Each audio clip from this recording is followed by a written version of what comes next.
Well, one day, I also our heartfelt condolences to all African revolutionaries who have no intention of giving up on the struggle. The struggle now has started for real total liberation of Africa, because the conditions that exist today were the same conditions that existed before the white man came to Africa. The loss of Nelson Mandela is Allah's decision. All we need to do is leave his legacy, live by the values and the ideas that he stood for, and pray for him. It's a great loss to Africa, but you know, Allah decides and nobody can do anything about it. From a personal perspective, I think he's suffered long enough, and it is better for him to rest than just stay. He's not alive, he's not dead, and suffering. You know. I think this is better for him and his family, who have gone through a lot of agony, and may his soul rest in peace. Now, I don't know what was the second part of your question. Your talk on the Host Summit in France. Well, my thought about the summit is just, it is another summit, and we do hope that it will be followed up by concrete action.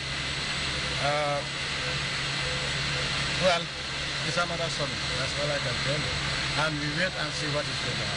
But of course, we get them a peace of mind, because when you look at the press, Western press, no press is more hostile to Africans, and they are fond of calling African leaders dictators than the French press. And so the entire Western press is racist. Dictators are only found in Africa. Thieves are only found in Africa. And so, as I said in my statement, if Yahya Jammeh were to spend $1 million for maybe my birthday, oh, it's massive corruption. People are, some people do not have something to eat, and then he's spending that amount of money. Somewhere else they spend $4 billion or pounds on an anniversary, and that's it. A Western leader steals 10 billion. It's a financial scandal. We have seen what happened in Iraq. We have seen what has happened elsewhere.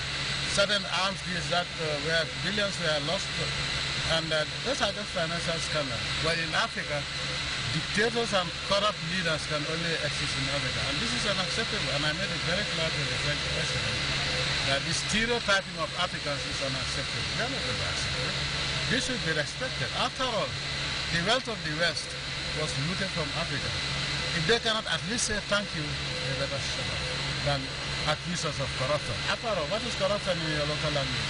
They brought corruption to Africa, and today, after robbing us, they say they pretend to love Africans, right? But Africans find it, even government officials find it difficult to even obtain a visa to go there. Government officials have to be fingerprinted as if we are criminals. And then they stand and say, oh, we care about Africa. When anybody who talks about immigration, first of all, is talking about Africans. It's not any other person. Other races find it much easier to enter their countries than African blacks. And so it is also a question of we blacks and especially as African leaders, to wake up and stand up to them. And that is my message. Unfortunately, some of us are just praising him, and I have nothing against him. I have nothing against anybody. But I believe in one thing, that if you are not going to be sincere about anything, don't talk about it. If you are not convinced about what you are saying, don't pretend that you love Africans and then all what you read for Africa is just havoc and then racism. This is the point. Remember that when we talk about international law or international institutions, when you can imagine all African heads of state, including myself, signing a letter to the UN Security Council telling them that the case of